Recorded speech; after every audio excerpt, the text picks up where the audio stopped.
మంగళగిరి పరిసర ప్రాంతాల్లో అంతర్జాతీయ మహిళా దినోత్సవ వేడుకలు జరిగాయి. వివరాలు ఇలా ఉన్నాయి. మంగళగిరిలో శ్రీరామ్ ఫైనాన్స్ ఆధ్వర్యాన అంతర్జాతీయ మహిళా దినోత్సవ వేడుకలు జరిగాయి. ఈ కార్యక్రమంలో మేనేజర్ రమేష్, గంగా భార్గవి తదితరులు పాల్గొన్నారు. అనంతరం వారు మాట్లాడారు. అందరికీ నమస్కారం అండి. మహిళలందరికీ అంతర్జాతీయ మహిళా దినోత్సవ శుభాకాంక్షలు. ఈరోజు మహిళా దినోత్సవ సందర్భంగా శ్రీరామ్ ఫైనాన్స్ మంగళగిరి బ్రాంచ్ వారిచే మన మహిళలందరికీ నూతన వాహనాలు డెలివరీ ఇవ్వడం జరుగుతోంది. దానికి నన్ను ఇక్కడ చీఫ్ గెస్ట్గా పిలిచినందుకు శ్రీరామ్ ఫైనాన్స్ మంగళగిరి వారికి ధన్యవాదాలు. Happy women's day to all. అందరూ సేఫ్గా డ్రైవ్ చేయండి. అందరికీ నమస్కారం అండి. ఈరోజు అంతర్జాతీయ మహిళా దినోత్సవం సందర్భంగా మహిళలందరికీ అంతర్జాతీయ మహిళా దినోత్సవ శుభాకాంక్షలు. ఈ సందర్భంగా శ్రీరామ్ ఫైనాన్స్ వారిచే మహిళలందరికీ కూడా తక్కువ రేట్ ఆఫ్ ఇంట్రెస్ట్తో లోన్తో వెహికల్ డెలివరీస్ ఇవ్వడం కోసం వచ్చిన కడివిని గంగా భార్గవి గారికి శ్రీలక్ష్మి మోటార్స్ అధినేత ఫస్ట్గా వెల్కమ్ అండి. తర్వాత ఈ శ్రీరామ్ ఫైనాన్స్ వారు ఈ తక్కువ రేట్ ఆఫ్ ఇంట్రెస్ట్ మరియు తక్కువ వడ్డీతో తక్కువ డౌన్ పేమెంట్ కూడా మహిళా ఎంపవర్ని ఇంక్రీజ్ చేస్తూ ఇలాంటి కార్యక్రమాలు ఇంకా మరెన్నో చేయాలని కోరుకుంటూ అందరికీ ముందుగా అంతర్జాతీయ మహిళా దినోత్సవ శుభాకాంక్షలు అండి. ఈరోజు మా శ్రీరామ్ ఫైనాన్స్ మంగళగిరి బ్రాంచ్ తరపున మహిళలందరికీ తక్కువ రేట్ ఆఫ్ ఇంట్రెస్ట్లో 2 వీలర్స్ డెలివరీ చేయడం జరుగుతుందండి. మా శ్రీరామ్ ఫైనాన్స్ నందు గోల్డ్ లోన్స్ అన్ని సదుపాయాలు ఉన్నాయండి. ప్రతి ఒక్కరు ఈ అవకాశాన్ని సద్వినియోగం చేసుకోవాల్సిందిగా కోరుతున్నాము. మహిళా దినోత్సవం సందర్భంగా శ్రీరామ్ ఫైనాన్స్ మంగళగిరి బ్రాంచ్ నందు తక్కువ వడ్డీ తక్కువ డౌన్ పేమెంట్ ద్వారా ఫైనాన్స్ చేస్తున్నాము. మహిళా దినోత్సవాన్ని జరుపుకుంటూ ఈరోజు శ్రీరామ్ ఫైనాన్స్ ద్వారా ఫైనాన్స్ తీసుకున్న కస్టమర్లకి శ్రీలక్ష్మి మోటార్స్ ఎండి కడివిటి గంగా భార్గవి గారి చేతుల మీదుగా ఫైనాన్స్ తీసుకున్న వెహికల్స్ డెలివరీ ఇవ్వడం జరిగింది. ఈరోజు మహిళా దినోత్సవం రోజు మన బ్రాంచ్ దగ్గర వాళ్ళకి ప్రత్యేక బహుమతులతో బహుకరిస్తున్నాము. ఇట్లు Shriram finance branch Mangalagiri branch. మంగళగిరిలోని నియోజకవర్గ వైఎస్ఆర్సీపీ కార్యాలయంలో అంతర్జాతీయ మహిళా దినోత్సవ వేడుకలు జరిగాయి. ఈ కార్యక్రమంలో ఎమ్మెల్సీలు మురుగుడు హనుమంతరావు, కల్పలతారెడ్డి, పార్టీ సమన్వయకర్త దొంతిరెడ్డి వేమారెడ్డి, ఆప్కో మాజీ చైర్మన్ చిల్లపల్లి మోహన్ రావు, నాయకురాళ్లు సంఖ్య సునీత, దర్శి విజయ, డాక్టర్ గిరిజ తదితరులు పాల్గొన్నారు. అనంతరం వారు మాట్లాడారు. మనమే నిర్ణయాలు తీసుకునే విధంగా సలహా తీసుకుంటే తీసుకోవచ్చు. ఆ సలహా ద్వారా మన యొక్క బాధ్యతని ఖచ్చితంగా మనమే నెరవేర్చే విధంగా ఉండాలనేది నేను ఈ సందర్భంలో తెలియజేస్తున్నా.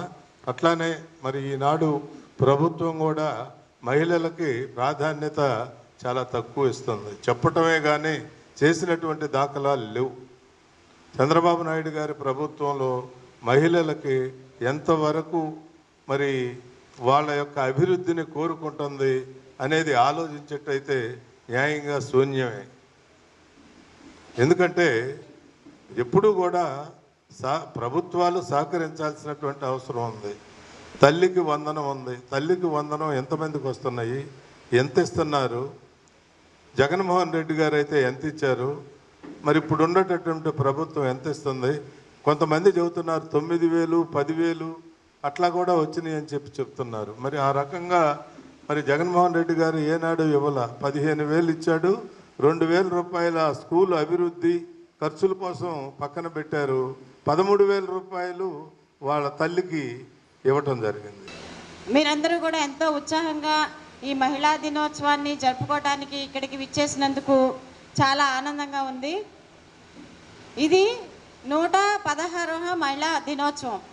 మేడం చెప్పారు 1908లో ఫస్ట్ మహిళా దినోత్సవం, ఫస్ట్ 15,000 మంది మహిళా కార్మికులు చేసిన ఉద్యమం ఫలితంగా ఈ మహిళా దినోత్సవం మనం ఇప్పుడు జరుపుకుంటున్నాము. ఎంతో దుర్భరమైన పరిస్థితుల్లో వాళ్ళు మహిళా కార్మికులు పనిచేస్తూ వాళ్ళ కనీసం టాయిలెట్స్ లేకపోవటం, కనీసం పిల్లలకి పాలిచ్చే ప్లేస్ కూడా లేకపోవటం, వేతనాలు చాలా తక్కువగా, పురుషుల కంటే చాలా చాలా తక్కువగా ఉండటం, పని గంటలు కూడా చాలా ఎక్కువగా ఉండటం, ఇటువంటి సమస్యల మీద వాళ్ళు పోరాడి మరి వాళ్ళ హక్కుల్ని సాధించారు. వాళ్ళు మొదలుపెట్టినా కూడా 1975లో మాత్రమే అధికారికంగా ఈ మహిళా దినోత్సవాన్ని ప్రకటించారు. ప్రతి సంవత్సరం మార్చి 8న మనం మహిళా దినోత్సవం జరుపుకుంటున్నాం అన్నమాట. ప్రతి మహిళా దినోత్సవానికి ఒక థీమ్ ఉంటుందన్నమాట. ఈ సంవత్సరం థీమ్ ఏంటంటే గివ్ అండ్ గెయిన్. అంటే మీరు ఎంత ఇస్తే మహిళలకి మళ్ళీ మీకు అంతా తిరిగి వస్తుందన్నమాట. Give and gain, give to gain అన్నమాట. అది ఈ సంవత్సరం యొక్క థీము. అంటే మీరు మహిళకి ఒక హెల్త్ ఇవ్వండి, హెల్త్ ఇస్తే మహిళని ప్రొటెక్ట్ చేయండి హెల్త్ వైజ్గా. మహిళకి చాలా మంగళగిరి నియోజకవర్గంలో ఎంతో గ్రాండ్గా సెలబ్రేట్ చేసుకున్న మహిళా దినోత్సవానికి ఇక్కడికి హాజరు కావడం జరిగింది. ఈ సందర్భంగా మహిళలందరికీ కూడా హ్యాపీ ఉమెన్స్ డే తెలియజేస్తున్నాను. ఈరోజు మహిళ అంటే ఒక స్త్రీ కాదు, ఒక శక్తి అని చెప్తున్నాను. అదేవిధంగా ఆకాశంలో సగం అవకాశంలో సగం అని ఆ రోజు మా వైఎస్ జగన్మోహన్ రెడ్డి గారు గుర్తించి మహిళలను అందరినీ కూడా ఆర్థికంగా అలాగే రాజకీయంగా సామాజికంగా ముందుకు తీసుకెళ్లిన ఘనత మా వైఎస్ జగన్మోహన్ రెడ్డి గారిదని తెలియజేస్తున్నాను. ఎందుకంటే ఆ రోజు మహిళలను ఆర్థికంగా ఆదుకోవాలి, దాదాపుగా డీపీటీ ద్వారా నాన్ డీపీటీ ద్వారా దాదాపుగా 3 లక్షల కోట్లు ఆర్థిక సహాయం అందించిన ఘనత జగన్మోహన్ రెడ్డి గారిది. ఏ పథకం ప్రవేశపెట్టినా ప్రతి పథకానికి కూడా కేంద్ర బిందువుగా మహిళల పేరే పెట్టి ప్రతి పథకానికి కూడా మహిళలకే హక్కుగా ఇచ్చి ప్రతి పేరు కూడా సంక్షేమ పథకాల్లో ఉన్న ప్రతి పేరు కూడా మహిళల మీద పెట్టడం జరిగింది. అంటే ఆ రోజు జగన్మోహన్ రెడ్డి గారు మహిళా పక్షపాతి కాబట్టి మహిళల పట్ల ఉన్న గౌరవం, ప్రేమ, అదేవిధంగా వాళ్ళని ఆర్థికంగా బయటికి తీసుకురావాలి, రాజకీయంగా బయటికి తీసుకురావాలనే ఉద్దేశంతోనే ఆ రోజు అనేక పథకాలు ప్రవేశపెట్టి ఆర్థికంగా వాళ్ళను బలపరిచిన పరిస్థితి. అదేవిధంగా నామినేటెడ్ వర్క్లలో 50% రిజర్వేషన్స్ కల్పించు, నామినేటెడ్ వర్క్స్లో 50% రిజర్వేషన్స్ కల్పిస్తూ జగన్మోహన్ రెడ్డి గారి క్యాబినెట్లో నలుగురికి మంత్రి స్థానాలు మహిళలకు కల్పిస్తూ ఎక్కడ రాష్ట్రంలో ఎప్పుడూ లేని విధంగా ఒక డిప్యూటీ చైర్మన్ ఒక మైనార్టీ మహిళకు కూడా ఇచ్చిన ఘనత జగన్మోహన్ రెడ్డి గారు. అంటే మహిళల పట్ల ఎంత గౌరవం ఉంటే మహిళలకు ఇంత మంచి చేస్తారని ఈ సందర్భంగా తెలుస్తున్నాను. ఆ విధంగా రాజకీయంగా ముందుకు తీసుకురావడం జరిగింది. ఈరోజు అనేక విధాలుగా ఒక దిశ చట్టాన్ని కూడా తీసుకొచ్చి మహిళలను కూడా సామాజిక భద్రత వాళ్ళకి కల్పించి మంగళగిరి ఎకో పార్కులో అంతర్జాతీయ మహిళా దినోత్సవ వేడుకలు జరిగాయి. ముఖ్య అతిథిగా ఈగల్ ఐజీ రవికృష్ణ హాజరయ్యారు. ఈ కార్యక్రమంలో జిల్లా ఫారెస్ట్ అధికారిని శైలజ తదితరులు పాల్గొన్నారు. అనంతరం వారు మాట్లాడారు. మహిళా దినోత్సవం సందర్భంగా ఈరోజు మంగళగిరిలోని ఎకో ట్రెక్ ఫెస్ట్ ఆర్గనైజ్ చేసినందుకు వి వైబ్ రాగా గారికి, అదేవిధంగా వాళ్ళ ఆర్గనైజర్స్ అందరికీ కూడా ప్రత్యేకంగా అభినందనలు. ఈరోజు ఇక్కడ పెద్ద ఎత్తున మహిళలందరూ కూడా ఈ ట్రెక్ ఫెస్ట్లో పాల్గొంటున్నారు. మహిళల హక్కుల కోసం ఎంతోమంది మహిళలు ప్రపంచవ్యాప్తంగా పోరాటాలు చేశారు. దాని ఫలితమే అంతర్జాతీయ మహిళా దినోత్సవం సందర్భంగా మహిళల త్యాగాల గురించి మనందరం గుర్తు చేసుకుంటున్నాం. అదేవిధంగా ఈగల ఆంధ్రప్రదేశ్ తరఫున కూడా వాళ్ళకి ప్రత్యేకంగా శుభాకాంక్షలు తెలుపుతున్నాం. ఈ డ్రగ్స్కు వ్యతిరేకంగా పోరాటంలో కూడా వాళ్ళందరూ కూడా భాగస్వామ్యానికి కూడా వాళ్ళకి ప్రత్యేకంగా అభినందనలు. ఈగల ఆంధ్రప్రదేశ్ పెట్టిన తర్వాత ప్రతి మహిళ, ప్రతి తల్లి కూడా ఈగల్కి బ్రాండ్ అంబాసిడర్ అని చెప్పడం జరిగింది. ఎందుకంటే ఇంకా డ్రగ్స్ కానీ ఇతరత్ర మత్తు పదార్థాల వల్ల ఎక్కువగా నష్టపోయేది మహిళలే. అటువంటి డ్రగ్స్ని ఉపయోగించద్దని, డ్రగ్స్ వద్దు బ్రో అని ఆంధ్రప్రదేశ్ ప్రభుత్వం ప్రత్యేకంగా ఒక కీ క్యాంపెయిన్ చేస్తుంది. సుమారుగా 40,000 విద్యా సంస్థల్లోని ఈగల్ క్లబ్స్ ప్రారంభించడం జరిగింది. ఈరోజు ఇక్కడ కూడా పెద్దలందరూ కూడా మహిళలందరూ కూడా ఈ కార్యక్రమంలో పాల్గొంటున్నారు. డ్రగ్స్ వ్యతిరేకంగా కూడా వాళ్ళు పోరాటం చేస్తున్నారు. ఈ ట్రెక్ ఫెస్ట్ పెద్ద ఎత్తున విజయవంతం కావాలని వి వైబార్కి మరొకసారి ధన్యవాదాలు తెలుపుకుంటూ సెలవు తీసుకుంటున్నాం. గంజాయి సంబంధించి ఇప్పటికే మనం STDD అనే ఒక మోడల్ మేము ప్రవేశపెట్టడం జరిగింది. సోర్స్, ట్రాన్స్పోర్టేషన్, డెస్టినేషన్, డిమాండ్, ఈ 4 విధాలుగా మనం దీని మీద ట్యాకిల్ చేస్తున్నాం. ఇప్పటికే మనకి ASR జిల్లాలోని సుమారుగా 9 మండలాల్లో 375 గ్రామాల పరిధిలోని గతంలోని గంజాయి సాగు జరిగేది. పూర్తిగా ఆపరేషన్ చైతన్యం ద్వారా అక్కడ గంజాయి సాగు లేకుండా చేయడం జరిగింది. ఇప్పటికీ మనకి ఒరిస్సాలో 6 రాష్ట్రాల్లోని గంజాయి పడుతున్నట్టు సమాచారం ఉంది. Orissa ANTF anti narcotic task ఫోర్స్తో కూడా అనుసంధానం చేశాం. ఒరిస్సా నుంచి కొంత గంజాయి మన ఆంధ్రప్రదేశ్ గుండా ఇతర రాష్ట్రాలు కూడా పోతుందని చెప్పేసి మేము ప్రస్తుతానికి ట్రాన్స్పోర్టేషన్ మీద ఆపరేషన్ ఈగల్ ఆన్ ట్రైన్స్ కూడా మొదలుపెట్టడం జరిగింది. దాని మీద ప్రత్యేకంగా చర్యలు తీసుకుంటున్నాం. గత సంవత్సరం నుంచి ఈ సంవత్సరం వరకు ఈగల్ ఎస్టాబ్లిష్మెంట్ తర్వాత పూర్తి స్థాయిలో ఈగల్ని టెక్నాలజీ డ్రివెన్ ఆర్గనైజేషన్ చేస్తున్నాం. ఎన్నో నెట్వర్క్స్ బ్రేక్ చేసాం. ఈ సంవత్సరం కూడా చాలా నెట్వర్క్స్ బ్రేక్ చేయబోతున్నాం. అదేవిధంగా నిన్న రాష్ట్ర వ్యాప్తంగా ఆపరేషన్ వజ్రప్రహార్ చేపట్టడం జరిగింది. ప్రధానంగా రాష్ట్రంలో ఉన్న 849 హాట్స్పాట్స్ గత 10 సంవత్సరాల డేటాతో ఎక్కడైతే గంజా కన్జంప్షన్ జరుగుతుందో ఆ ప్రాంతాలను గుర్తించడం జరిగింది. వాటి మీద డ్రోన్ సర్వేలెన్స్, కోఆర్డినెన్స్ సెర్చ్ ద్వారా విస్తృతమైన తనిఖీలు చేస్తున్నాం. డ్రగ్స్ వద్దు బ్రో అని క్యాంపెయిన్ చేస్తున్నాం. అదేవిధంగా ప్రజల్లో చైతన్యం తీసుకొస్తున్నాం. మీ ప్రాంతంలో గంజాయి ప్రవేశిస్తే ఈగల్ కాల్ సెంటర్ 1972 సమాచారం అందించాల్సి కోరుతున్నాం. డ్రగ్స్ మీద పోరాటం నిరంతరమైన పోరాటం. ప్రజలందరూ కూడా ఈగల్లో భాగస్వామ్యం కావాల్సిందిగా విజ్ఞప్తి చేస్తున్నాం. అంటే ఏం లేదు సార్, డ్రగ్స్ అనేటువంటిది కూడా మాకు చాలా మంచి సపోర్ట్ ఇచ్చారు సార్. ఎప్పుడైనా ఒక ప్రోగ్రామ్ ఆర్గనైజ్ చేస్తుంది రివైవ్ అంటే ఈగల్ టీం నుంచి మాకు మంచి సపోర్ట్ ఉంటుంది. Thank you very much.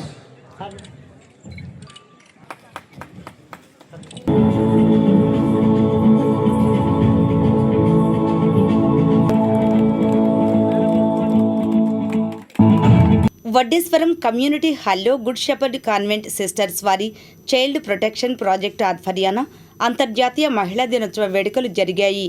ఈ కార్యక్రమంలో సిస్టర్ విద్య, అత్తోట పోతిరాజు, అనిల్ కుమార్, ఎన్ నాగమణి తదితరులు పాల్గొన్నారు. గుర్తిస్తూ త్యాగాలని కూడా గుర్తు చేసుకుంటూ ఇంకా ఇట్లాంటి మహిళలు ముందుకు సాగాలని ఒక తపనతో ఈ యొక్క రోజుని ఏర్పాటు చేశారు. నేను నా జీవితంలో కూడా చాలా మంది వ్యక్తులు నేను చూశాను. చాలా మంది నా తల్లి కానివ్వండి, నేను పెరిగిన స్థితి కానివ్వండి, ఇప్పుడు నేను చేసిన పనులు కానీ ప్రతి ఒక్క దాంట్లో ఎక్కువగా మనం వెనకంటే మహిళలే ఎక్కువ మంది ఉన్నారనమాట. చినకాకాని మండల పరిషత్ పాఠశాలలో 2026 రైతు మహిళా సంవత్సరం సందర్భంగా ఆంధ్రప్రదేశ్ మహిళా సమాఖ్య రైతు సంఘం ఆధ్వర్యాన ఆదివారం అంతర్జాతీయ మహిళా దినోత్సవ వేడుకలు జరిగాయి. ముఖ్య అతిథులుగా సిపిఐ జాతీయ కార్యవర్గ సభ్యురాలు Akkineni Vanaja, Mangalagiri Indiranagar UPHC medical officer doctor P Anusha, మండల వ్యవసాయ అధికారిణి శైలజ, ఆంధ్రప్రదేశ్ రైతు సంఘం రాష్ట్ర ప్రధాన కార్యదర్శి ప్రసాద్, నియోజకవర్గ నాయకురాలు జంజనం భారతి హాజరై ప్రసంగించారు. మరి అభివృద్ధి చెందాలంటే ఖచ్చితంగా ఇట్లాంటి అంతర్జాతీయ వేదికల ద్వారానే అనేక సమస్యలకు మనం పరిష్కారాలు కనుగొన్నాము. 1975 నుంచి ఈనాటి వరకు కూడా అనేక ప్రభుత్వాల మీద ఒత్తిడి తీసుకురావడం ద్వారా ఐక్యరాజ్యం అనేక చట్టాలను రూపొందించుకున్నాము, అనేక సంక్షేమ పథకాలను తెచ్చుకున్నాము. అవన్నిటినీ అమలులో చాలా సమర్థవంతంగా అమలు చేయడం ద్వారా మహిళలకి అభివృద్ధి పథంలోకి ముందుకు తీసుకెళ్ళాలి. ఈ రోజున వికసిత భారత్ అని చెప్పిన బేటీ పడావో, బేటీ హటావో, బచావోనన్నా ఇవన్నిటికీ ప్రభుత్వాలు వీటి మీద శ్రద్ధ పెట్టకుండా ఏదో చట్టాలు చేస్తాము అంటే అమలు జరగమంటే ఈ చట్టాల్లో అనేక రాజకీయ భాగస్వామ్యము, రాజకీయ ఒత్తిళ్ల కారణంగా అందరూ కూడా జారిపోతా ఉన్నారు. నేరస్తులు అందరూ కూడా ఆ రకంగా నేరస్తులు జారిపోకూడదు. ఆయేషా మేరా కేసు లాంటిది న్యాయస్థానం కూడా, మరి న్యాయస్థానం ఏ రకంగా ఉందో భారతదేశంలో మహిళలకి ఏ మేరకు న్యాయం జరుగుతుంది అనేది మన కళ్ళ ముందు జరిగినట్టు అనేక ఘటనలు మనకి రుజువుగా నిలబడతా ఉన్నాయి. కాబట్టి వీటిని అన్నింటిని కూడా పరిగణలో తీసుకున్నప్పుడు ఖచ్చితంగా మహిళల యొక్క విద్యలో కానీ, మహిళలకు ఉద్యోగ అవకాశాల్లో కానీ, సమాన పనికి సమాన వేతనం ఇచ్చే దాంట్లో కానీ, ఈరోజు అసంఘటిత రంగంలో పనిచేస్తున్న మహిళలకి కావలసినటువంటి మినిమం వేజెస్ ఇవ్వటంలో కానీ, అనేక మంది ఈరోజు ఉద్యోగ భద్రత లేక, పనిచేసే చోట మౌలిక సౌకర్యాలు లేక, చదువుకునేటువంటి పాఠశాలకు వెళ్ళేటువంటి బాలికలు పాఠశాలలో మౌలిక సౌకర్యాలు లేక అనేక రకాల జబ్బులు వాసన పడుతున్నటువంటి పరిస్థితుల్లో అది గిరిజన ప్రాంతాల్లో మరింత దారుణమైన పరిస్థితిని ఎదుర్కొన్నటువంటి బాలికల దుస్థితి, ఇవన్నిటిని కూడా గమనించినప్పుడు ఖచ్చితంగా ప్రభుత్వాలు మహిళల యొక్క అభివృద్ధిలోను, మహిళల యొక్క సంక్షేమం కోసము, మహిళల విద్య కోసము ప్రభుత్వాలు ఒక కఠినమైనటువంటి నిర్ణయాలు చేయాలి. ఆ కఠినమైన నిర్ణయాన్ని అమలులో కూడా అంత కఠినత్వంతో అంత సమర్థవంతంగా ఉండాలని చెప్పేసి అని మేము విజ్ఞప్తి చేస్తూ ఉన్నాం. అందరికీ మహిళా దినోత్సవ శుభాకాంక్షలు. ఈ రోజు మనం ముఖ్యంగా ఈ ఒక్క రోజే కాదు, నా దృష్టిలో ప్రతిరోజు మహిళలకి సెలబ్రేట్ చేసుకోవాలని చెప్తాను. ఎందుకంటే మహిళ అనేది ఒక్క వర్కే కాదు, ఇంటి పని చేస్తుంది, వంట పని చేస్తుంది, తర్వాత వర్క్ చేస్తుంది, 3 చేస్తుంది. కాబట్టి తను నిజంగా చెప్పాలంటే అన్ని రంగాల్లో కూడా ఇప్పుడు చాలా మంది మహిళలు చాలా ప్రత్యేకంగా అన్ని సాధిస్తూ ఉన్నారు. ఇప్పుడు అందరికీ కూడా ఈక్వాలిటీ అనేది ఉంది. మగవాళ్ళు ఆడవాళ్ళు అని లేకుండా ప్రతి దానిలో ఈక్వాలిటీ ఉంది.